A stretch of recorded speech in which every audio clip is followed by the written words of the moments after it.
The massive arena on Nexus Prime could hold 10 million people. Every seat was full. Beings from across the galaxy came to watch the fights. They came to see the Vorthans win again and again.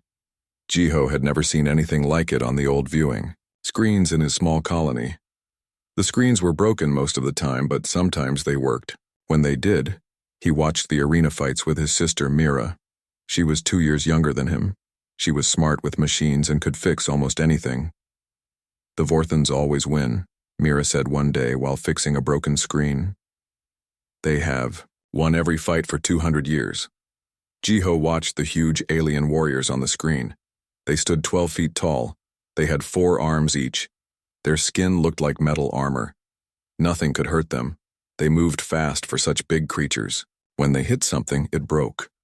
Why do other people even try to fight them? Jiho asked. Because the Federation makes them, Mira said. Every planet has to send fighters. If they don't, bad things happen to their world. Their colony was small. Only about 500 people lived there. They found old metal and broken machines in the space around dead planets. Then they sold these things to traders who came by sometimes. It was hard work, but they had enough food and water. Jiho was 19 years old. He was strong from working in the salvage yards every day. He could lift heavy pieces of metal that other people could not move, but he was still just a normal human. Next to a Vorthan warrior, he would look like a small child. Their parents worked in the deep mines under the colony. They dug for rare metals that were worth a lot of money. Jiho's father was named Kangho. His mother was named Yuna. They were good people who worked hard to take care of their children. One morning, the warning sirens started screaming. Jiho was working outside when he heard them. The sound made his blood go cold. Everyone knew what the sirens meant. Raiders were coming. "Mira!" he shouted as he ran toward their house. "Get to the safe room." But it was too late. The raider ships were already landing. They were big, ugly ships that looked like they were made from pieces of other ships. Black smoke came out of their engines. Armed aliens jumped out before the ships even stopped moving. These were slavers. They came to small colonies like this one to steal people. They would sell the people to work in mines or factories on other worlds. The Federation said slavery was not allowed, but they did not stop it from happening on the edge of space. Jiho saw his parents running toward the house. Behind them, a slaver was chasing them. The alien had green skin and carried a big gun that shot blue energy bolts. One bolt hit Kangho in the back. He fell down and did not get up.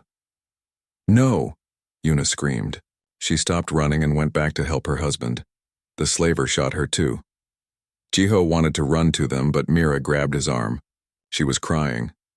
"We have to go," she said. "We have to run or they will catch us too." They ran to the old tunnels under the colony.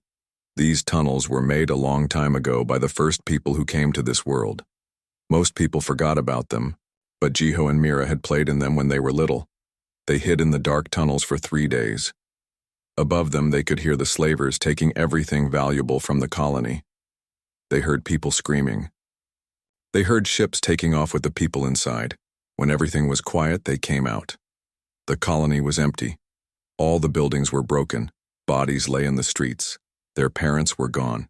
Everyone was gone. Mira cried for a long time. Jiho held her and tried not to cry himself. He had to be strong for her now. He was all she had left. "What do we do now?" Mira asked. Jiho looked at the broken colony around them. In the distance, he could see one ship that the slavers had not taken. It was old and damaged, but it might still work. "We leave this place," he said. "We find someone who can help us." They spent 2 weeks fixing the ship. Mira was very good with machines, and Jiho was strong enough to move the heavy parts they needed. The ship was small and ugly, but it could fly. They took off from their dead world with nothing but the clothes they wore and some food they had found. Jiho did not know how to fly a ship very well, but he learned fast. They had to learn, or they would die in space. For months, they drifted from place to place. They worked on salvage ships and mining stations. Nobody cared about 2 young humans with no family. Humans were not important in the galaxy. Most aliens had never even seen one before. One day they met a man named Daiho. He was older, maybe 50 years old. He had gray hair and kind eyes. He was human too, which surprised them. They had never met another human outside their colony. Daiho owned a small salvage ship. He hired them to work for him. He was different from other people they had met. He treated them well and made sure they had enough food. "You are both strong and smart," Daiho told them one evening as they ate dinner on his ship. "But you, Jiho, you have something special. I can see it in the way you move, the way you fight when we have trouble with pirates." "What do you mean?" Jiho asked. Daiho smiled. "Humans used to be warriors. Long ago, before the Vorthons, humans were the ones that other aliens feared. We were fighters. We never gave up no matter how bad things got. But the Vorthons are so much stronger than us," Mira said. "Strength is not everything," Daiho said. "Sometimes the smartest fighter wins. Sometimes the one who wants it most wins. Sometimes the one who refuses to quit wins." Jiho thought about his parents and his dead colony. He thought about all the people across the galaxy who lived in fear of the Vorthons and the Federation.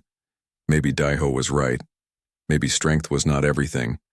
But he was just one young man. What could he do against warriors who had never lost? A fight? He did not know it yet, but he would soon find out. 6 months after joining Daiho's crew, they found something that changed everything. They were searching through the wreckage of an old battle site. Ships from many different wars floated dead in space here. Some were hundreds of years old. "There," Mira pointed at her scanner. "That asteroid has metal inside it. Good metal we can sell." Daiho looked at the readings. His face went strange. "That's not just metal," he said quietly. "That asteroid is hollow. Someone built something inside it. They flew their ship closer. The asteroid was big, maybe 2 miles across. It looked normal from the outside, but Mira's scanners showed empty spaces inside. They found a hidden door that opened when Daiho entered some numbers on his control pad. "How did you know the code?" Jiho asked. "I've been looking for places like this for 20 years, Daiho said. "This is a human military base from before the Federation took over everything." Inside the asteroid they found amazing things. There were rooms full of weapons that still worked.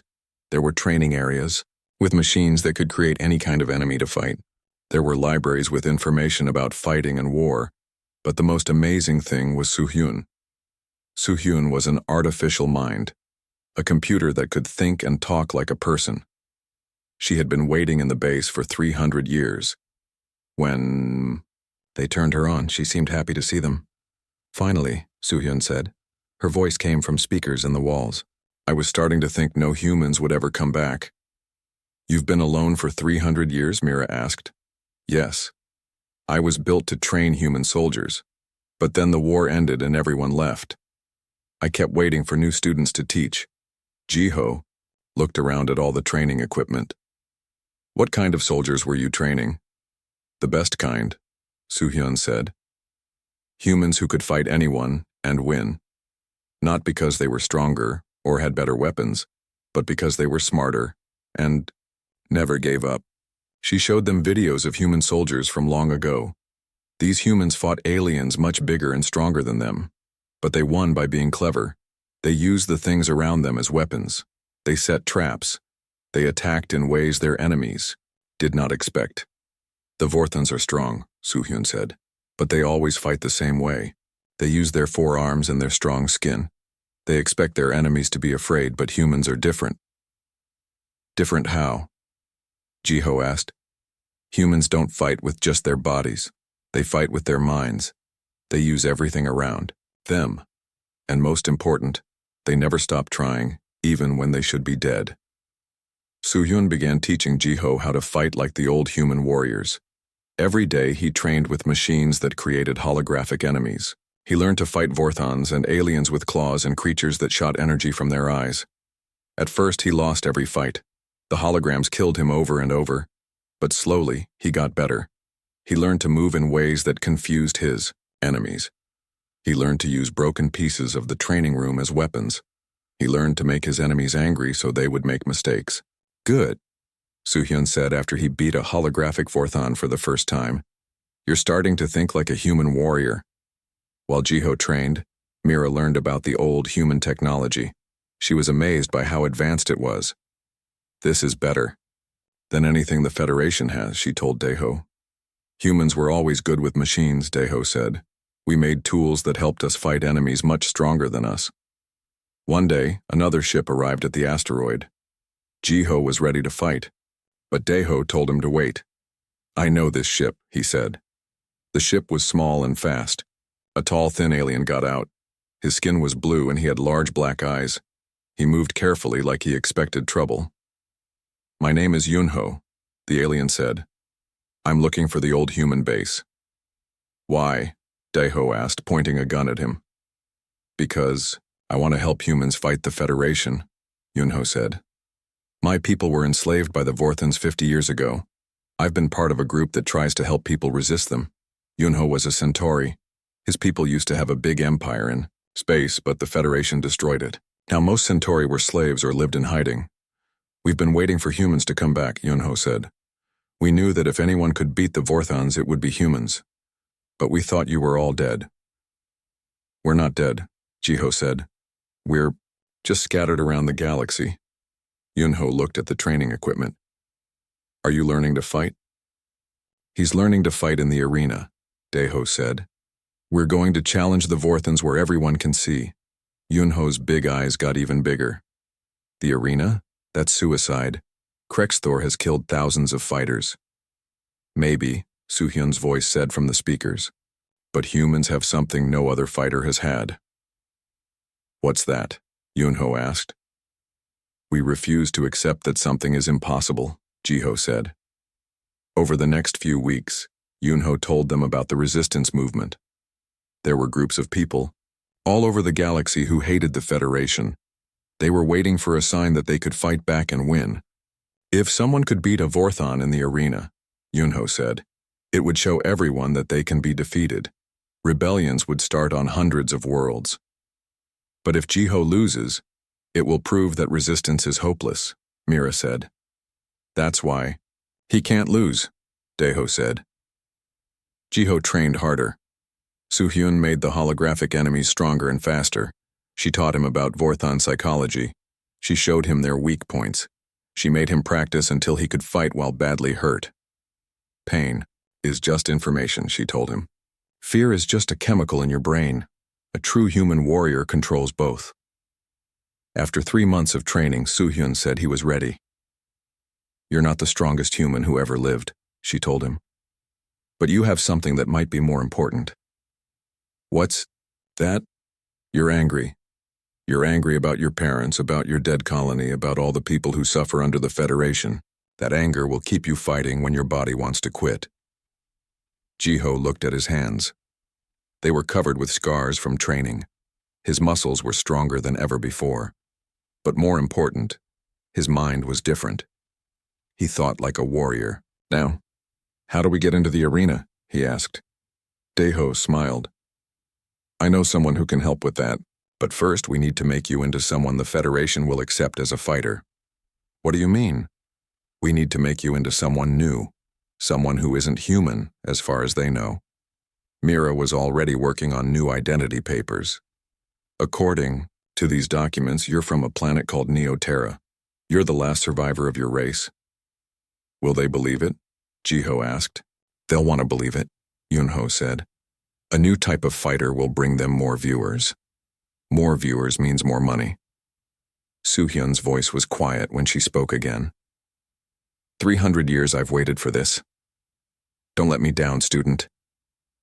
I won't, Jiho said. I promise. Getting into the arena was harder than fighting in it. The Federation had rules about who could compete.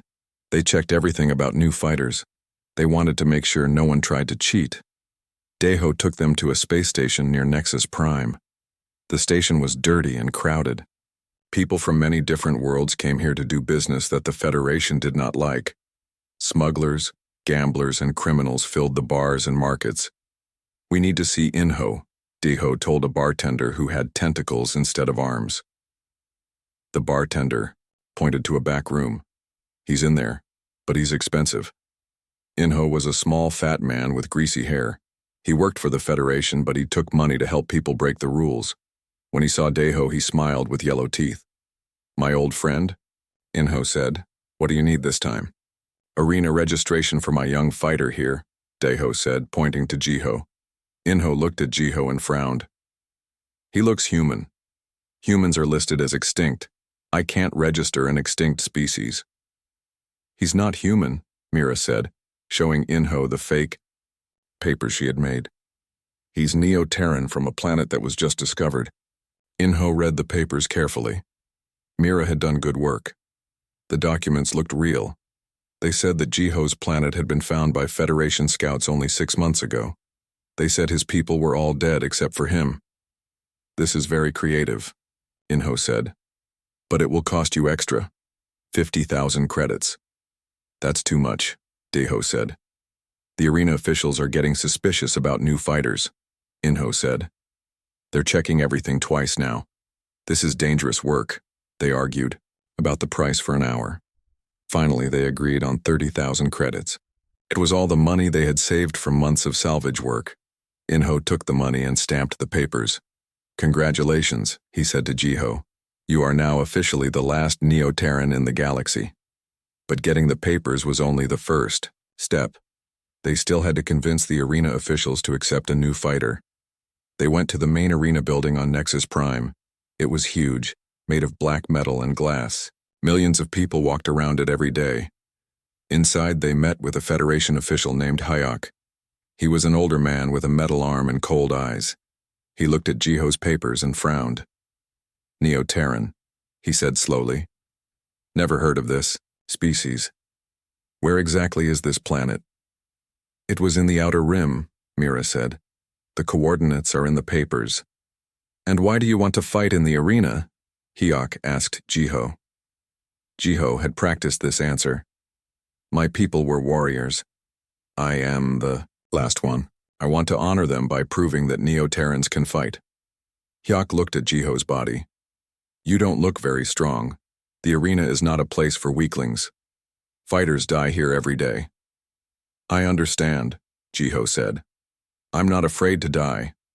Something in Jiho's voice made Hyok look at him more carefully. "You have the eyes of a killer," he said. "Good. We need fighters with spirit." Hyok stamped the papers.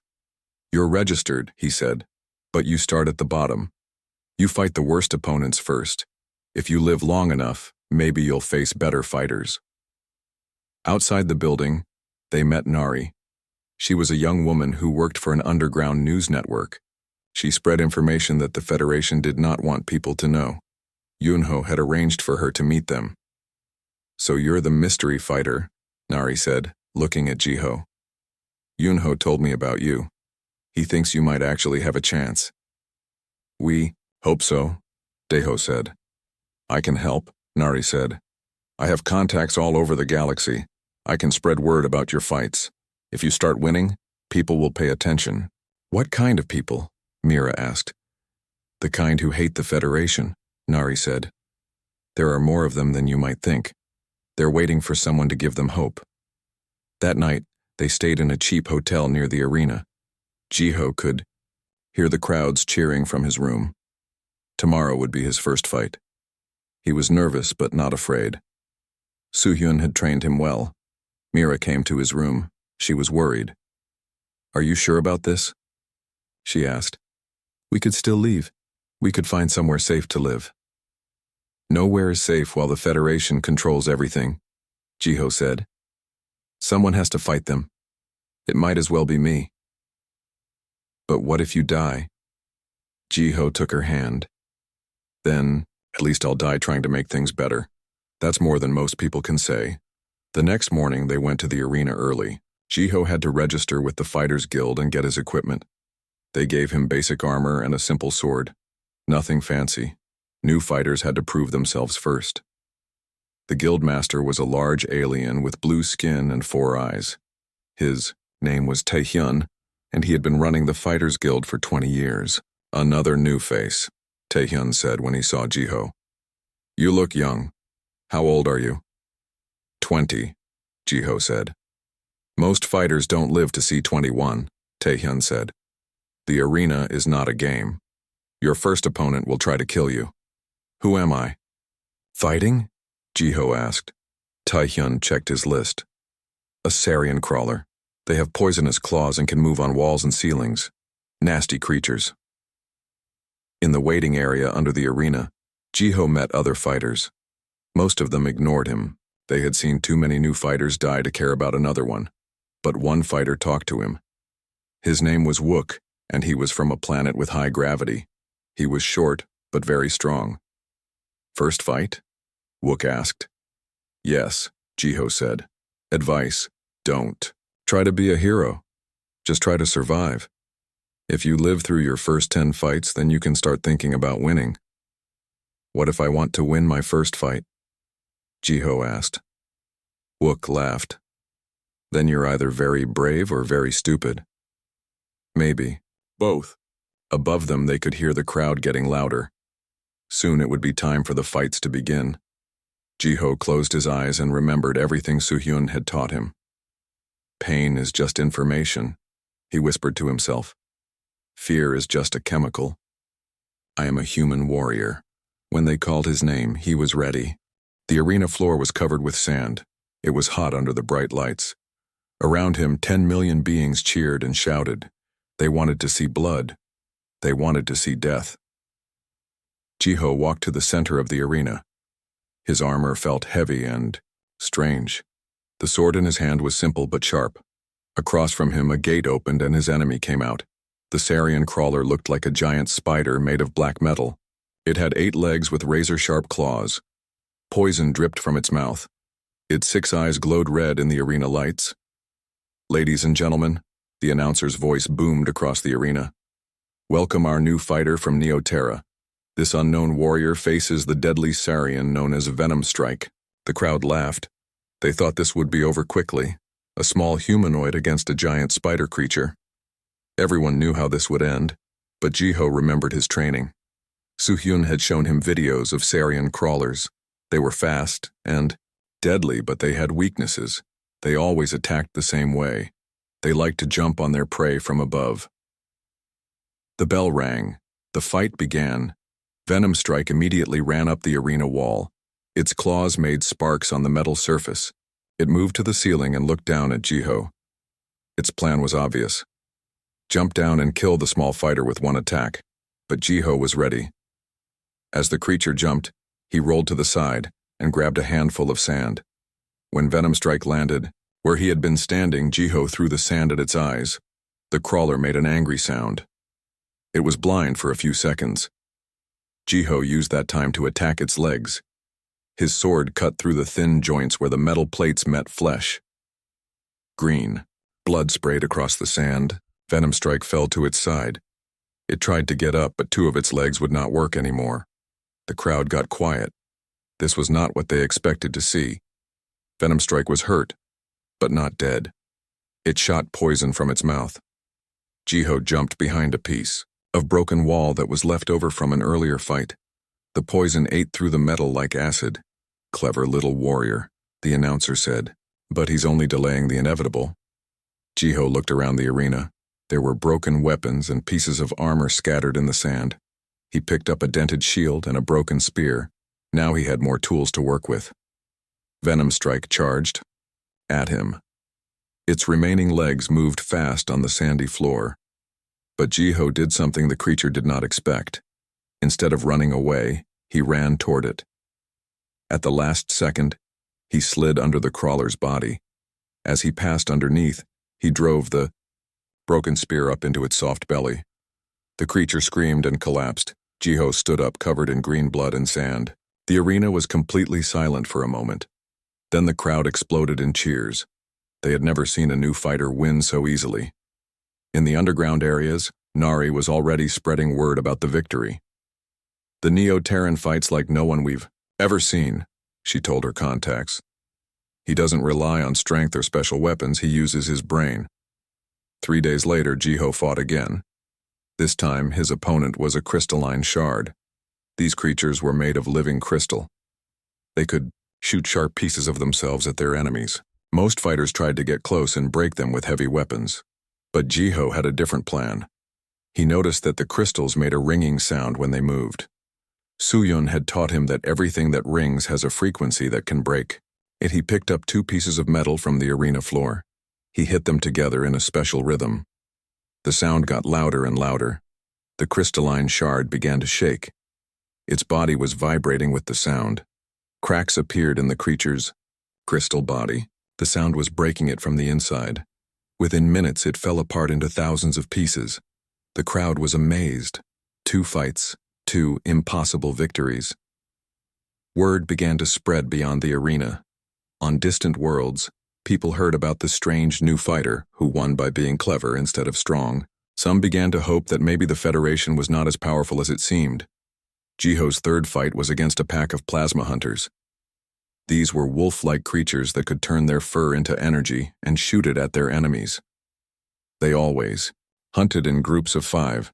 The arena masters thought 5 against 1 would finally kill the Neo-Terran, but they did not understand how humans fought. When the fight began, the plasma hunters spread out to surround Jiho. Their plan was to attack from all sides at once. But Jiho ran to one side of the arena, where there was a narrow passage between 2 walls. Now the hunters could only attack him from one direction.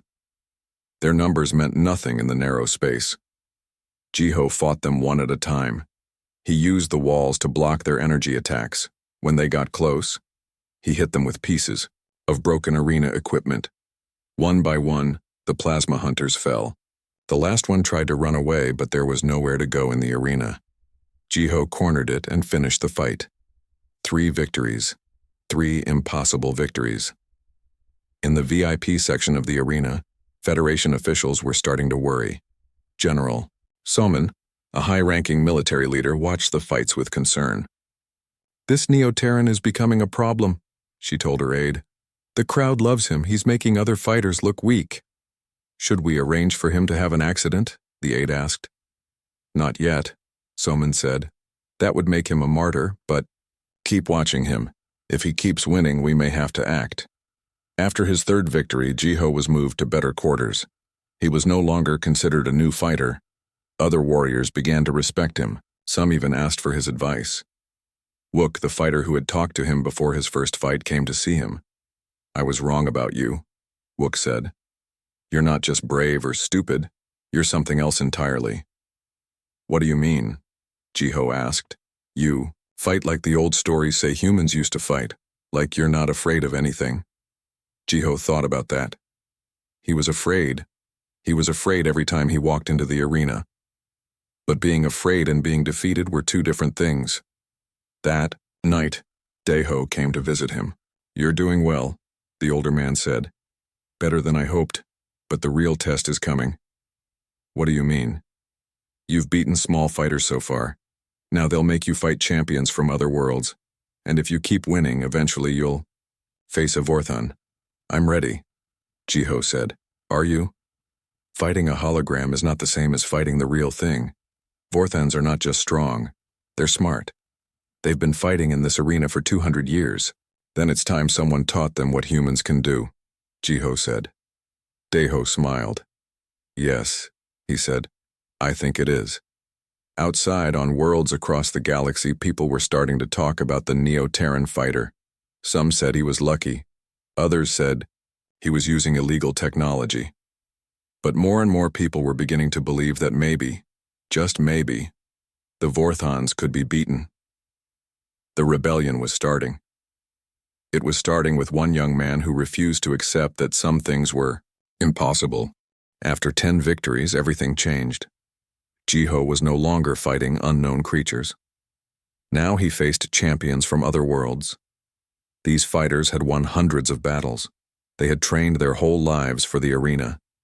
His first opponent was Gorak the Destroyer, from the planet Theron.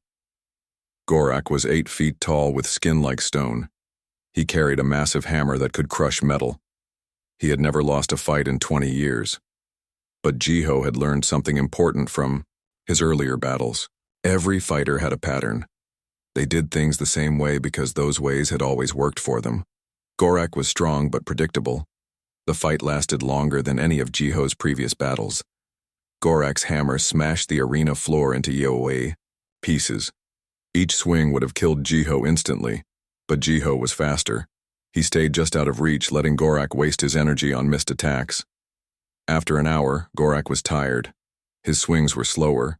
That was when Jiho struck. He used pieces of the broken arena floor to trip the giant warrior. When Gorak fell, Jiho climbed onto his back and used a thin blade to find the weak spot where his helmet met his neck. The crowd went crazy. Gorak, the undefeated, was defeated.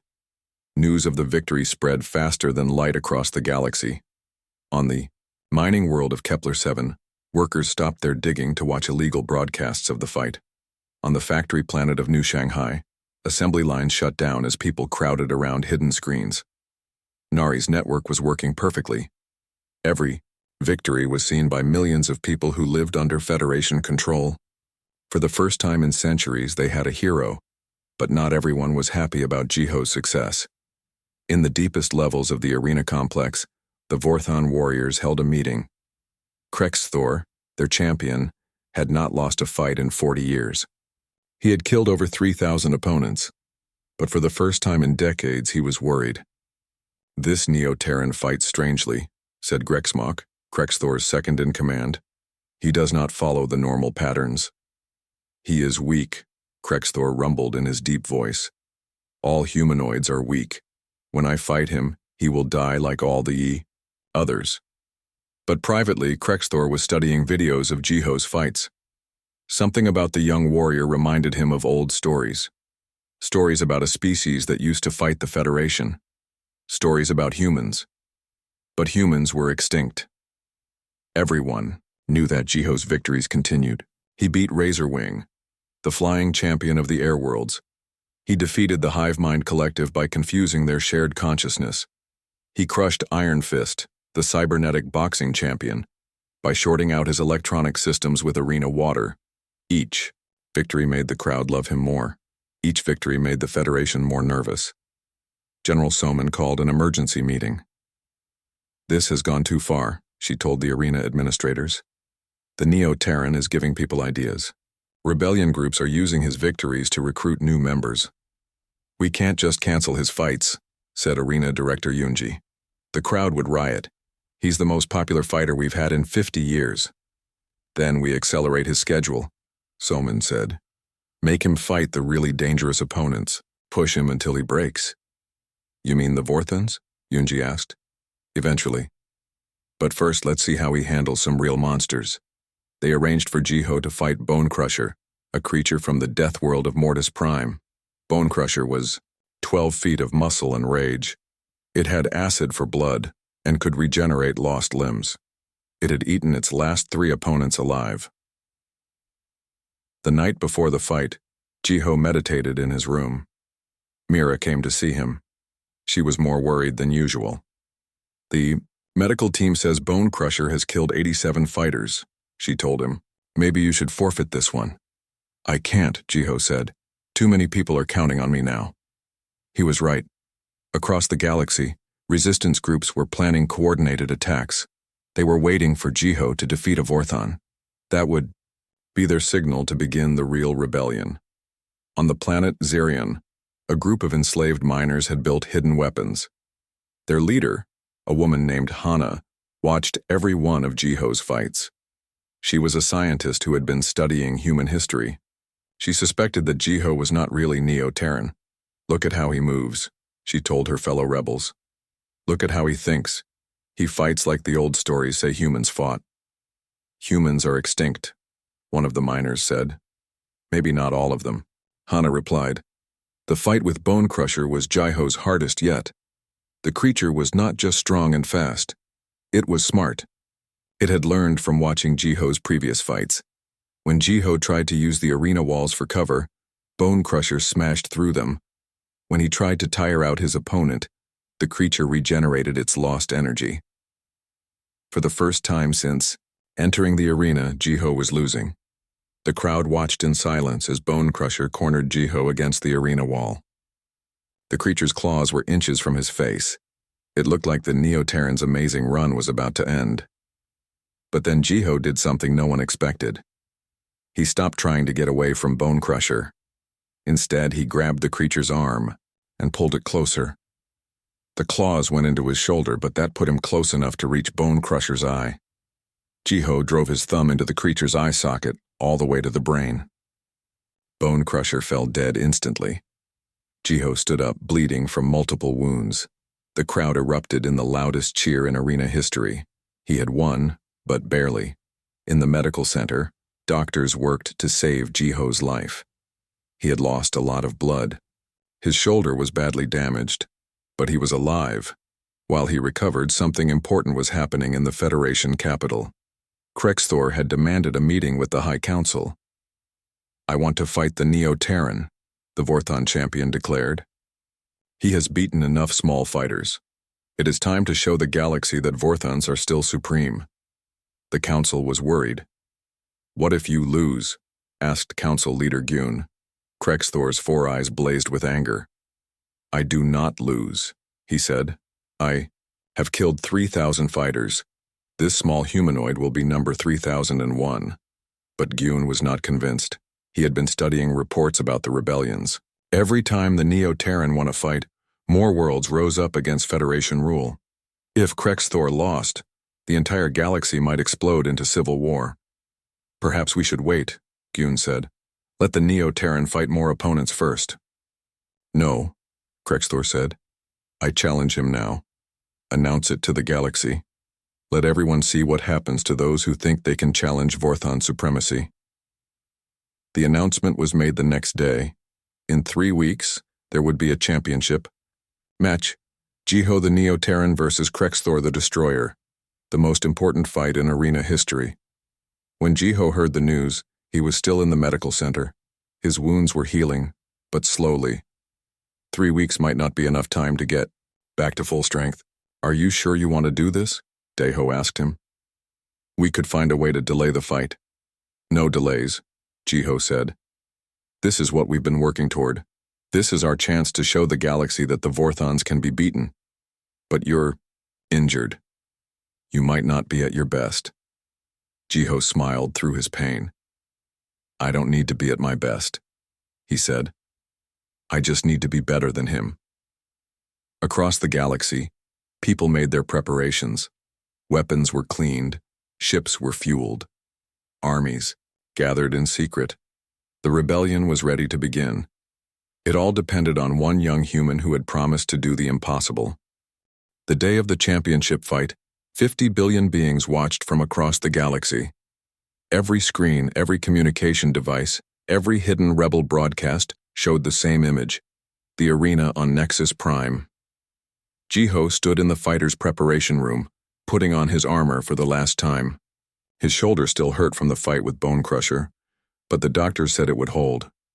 Mira helped him with the straps. "I'm scared," she admitted quietly. "So am I," Jiho said. "But being scared and being defeated are different things." Jiho came into the room carrying something wrapped in cloth. "I have something for you," he said. He unwrapped an old sword. It was simple but perfectly balanced. "This belonged to a human warrior 300 years ago. I think he would want you to have it." Jiho took the sword. It felt right in his hand, like it belonged there. In another part of the arena, Krexthor was preparing too. The Vorthon champion was 12 feet tall and weighed 800 pounds. His forearms ended in claws that could cut through steel. His exoskeleton could stop bullets. He had never been seriously hurt in a fight. "Today, the galaxy remembers why they fear us," Krexthor told his attendants. "Today, the rebellion's end." But something was bothering him. For weeks, he had been studying videos of human warriors from the old days. The way they moved. The way they thought. The Neo-Terran fought exactly like them. It was impossible. Humans were extinct. But if they weren't... Outside the arena, millions of people filled the streets. They watched on giant screens. They cheered for the Neo-Terran. For the first time in 2 centuries, they had hope. On distant worlds, rebel armies waited for the signal. If Jiho won, they would attack Federation outposts across the galaxy. If he lost, the rebellion would die before it truly began. The arena announcer's voice boomed across Nexus Prime. "Ladies and gentlemen, the most important fight in galactic history is about to begin." Jiho walked through the tunnel toward the arena floor. Behind him, he could hear Soo-hyun's voice coming from a small speaker Mira had hidden in his armor. "Remember everything I taught you," the AI said. "You are not just fighting for yourself. You are fighting for every human who ever lived. You are fighting for the future." "I remember," Jiho whispered. "And remember this above all. Humans do not surrender. We do not accept defeat. We fight until our last breath, and then we fight some more." Jiho stepped onto the arena floor. The noise from the crowd was like thunder. 50 billion beings held their breath. On the other side of the arena, Krexthor entered. He was massive. His 4 arms moved like deadly machines. His eyes glowed red with the excitement of coming battle. The announcer spoke again. "In this corner, the undefeated champion of the galaxy, winner of 3,000 fights, Krexthor the Destroyer." The crowd cheered, but not as loudly as usual. Many people were hoping for an upset. And in this corner, the unknown warrior who has shocked the galaxy with 15 straight victories, the Neo-Terran they call the Savage. The name had stuck. People called him Savage because he fought in ways that seemed crazy to civilized beings. But his craziness was actually the ancient wisdom of human warfare. The 2 fighters met in the center of the arena. Krexthor looked down at Jiho with contempt. "You are small," the Vorthan said in a voice like grinding metal. "I will make your death quick." "Thank you," Jiho said calmly, "but I won't be dying today." Something in Jiho's voice made Krexthor pause. He had heard that tone before. In old recordings, in nightmares about the species that had once challenged Vorthan supremacy. The bell rang. The fight began. Krexthor attacked immediately. His 4 arms moved in a blur of claws and fists.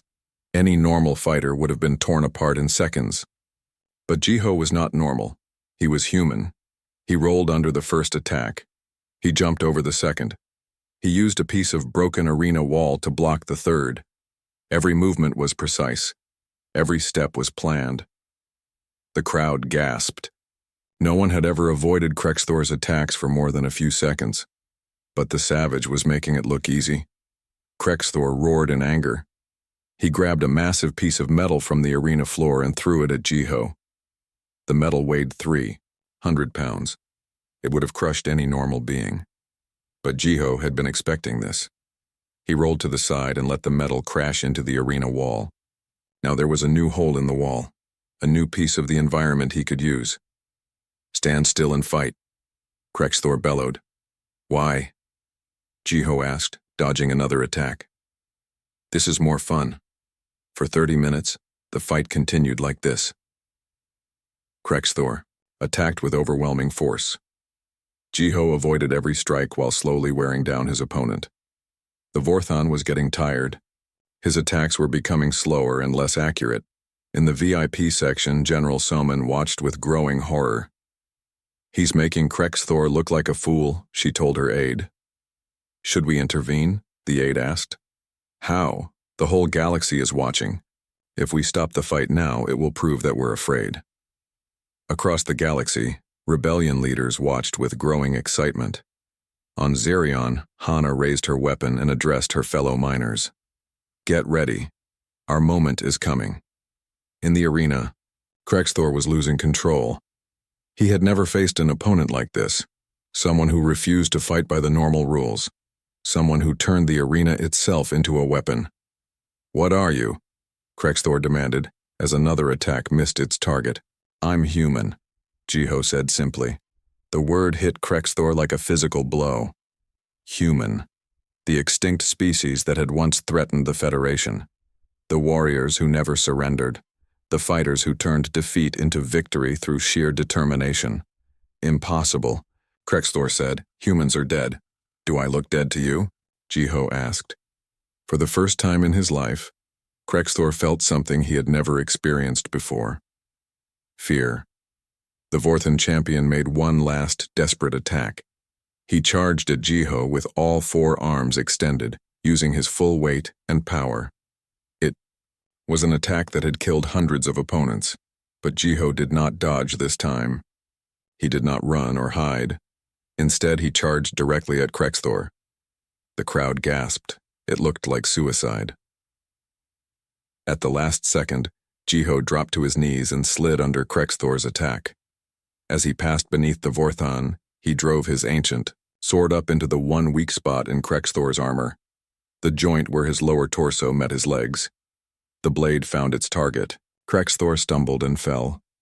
Green blood poured onto the arena sand. For a moment, the arena was completely silent. 50 billion beings could not believe what they had seen. Then Jiho stood up, raised his sword, and shouted, "For humanity!"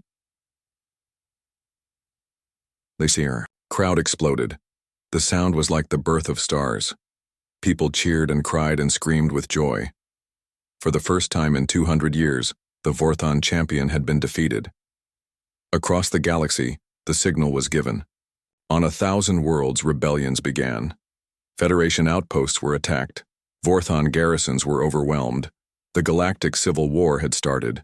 But in the arena, Jiho felt only exhaustion. He had won, but the cost had been enormous. He was bleeding from a dozen wounds.